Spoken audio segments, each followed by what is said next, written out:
I know what you're thinking. How can a mime teach us about making healthy choices? I start off whether I'm speaking with children, teenagers, or adults, sharing through movement, facial expressions, illusions, a little bit about my story that I practiced for 8 to 10 hours a day for 10 years in mime, dance, theater, and improvisation.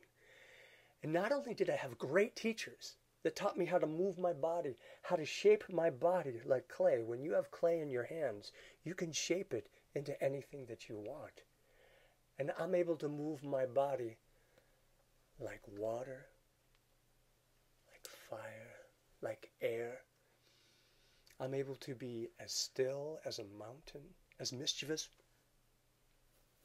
as a monkey. I'm able to take on different characters, whether they're older, younger, teenagers.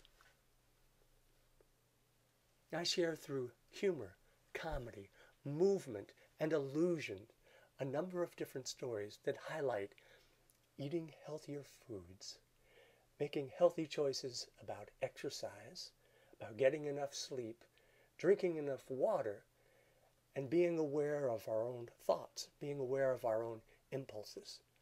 I'm very fortunate. My teachers not only taught me all of the things I needed as a performer, they shared with me that if I wanted more energy, if I wanted to live a happier, healthier life, I needed to change my diet.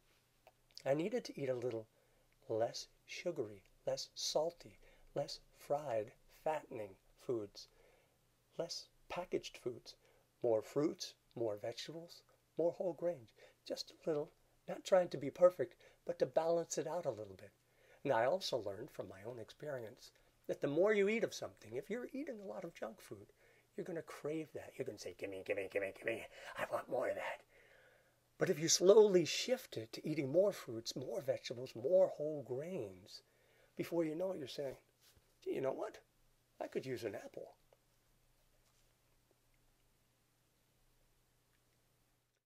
Making healthier choices around technology. Knowing when it's time to be on the computer, when it's time to text, when it's time to phone, when it's time to play a video game, and when it's time to push that aside, open the doors, and get outside. I have everyone in the audience, whether it's 100 people, 200, 500 people, up and moving.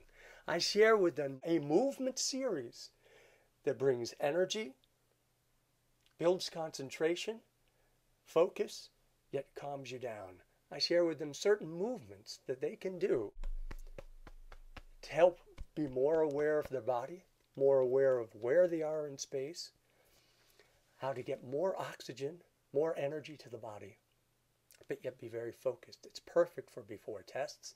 It's great for being alert and trying to learn something new.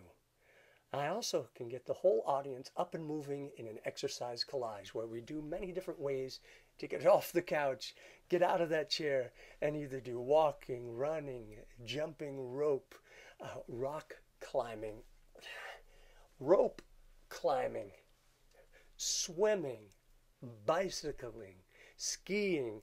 I ask the audience for suggestions and we do a whole collage. So it starts off with humor, comedy, and classic mime illusions with the spoken word. A little bit of message in between about eating healthier, exercising, getting enough water, and plenty of sleep. And then I have everyone up and moving and exercising, and I bring them back to seated with a very calming, mindful way to breathe to help them focus, to return either back to class or back to work, energized yet